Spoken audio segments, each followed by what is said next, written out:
One of the ways that this project has been so cathartic is working through the music. My mood is definitely affected by music. I love movie soundtracks, video game soundtracks, and while I'm sure I can use some sound libraries for some of this project, I've actually been really thrilled to be creating some. But the piano that you're hearing right now is actually something that my wife Allie wrote probably like 15 years ago, I think. And I've never even hardly known her to play the piano.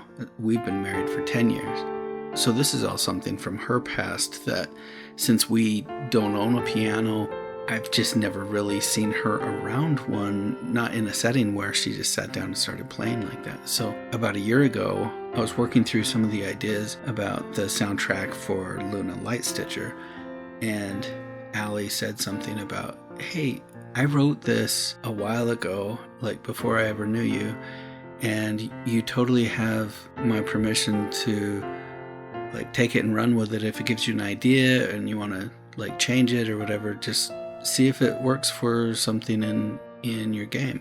And she played it for me. She was out of town. She was doing this over Marco Polo. She sent me this message from her sister's house where they have a piano. And she played it, and I just started weeping. It exposed, I guess, some of my own nerve endings, but also I think it exposed me to her and her soul and this part of her that I hadn't even known.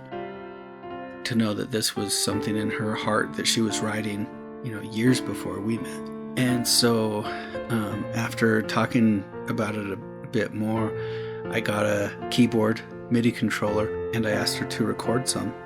And with a lot of convincing, because I apparently need a lot of convincing, that I really was okay to edit and remix and like completely change it if I need to. She was very creatively open to this whole thing.